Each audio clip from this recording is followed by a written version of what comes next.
नमस्कार। आज का ये जो टॉपिक है ये बहुत इम्पोर्टेंट है क्योंकि कई सारे लोग अभी भी बहुत कंफ्यूज है, इसलिए क्योंकि उनको पता ही नहीं कि एसआईआर के फॉर्म को किस तरीके से भरते हैं।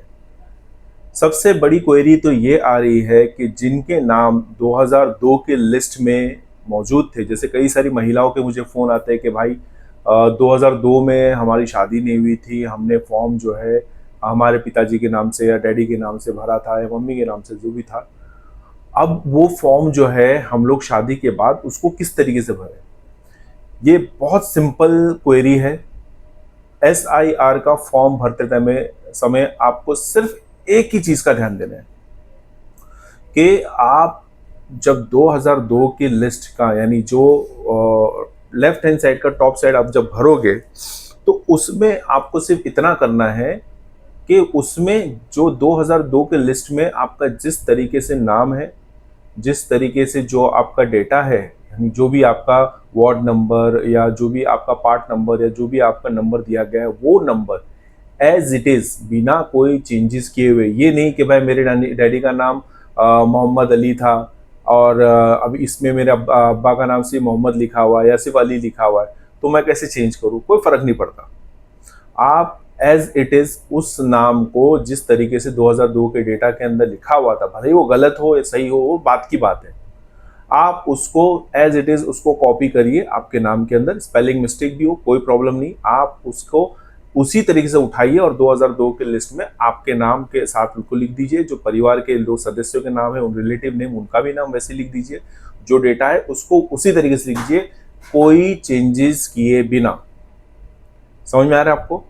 और नीचे के जो डेटा है उसके अंदर भी अगर समझो आज की डेट में आपके हस्बैंड के नाम आपके साथ नाम के साथ जुड़ा हुआ नहीं है, एग्जाम्पल, या आपके ना सरनेम में स्पेलिंग मिस्टेक है, नाम में स्पेलिंग मिस्टेक है, और आपके करंट जो आपका वोटर आईडी है उसमें भी अगर किसी भी प्रकार की कोई भी करेक्शन करने की ज़रूरत है, आपको परेशान होने की ज़रूरत नहीं है। एसआईआर के अंदर आपको सिर्फ जो डेटा है उसको एज इट इज़ यानी बिना उसमें कोई चेंजेस किए हुए उसको उसमें लिखना है फॉर्म में, सपोर्टिंग डॉक्यूमेंट अटैच करने हैं और आपको उसको सबमिट करना है।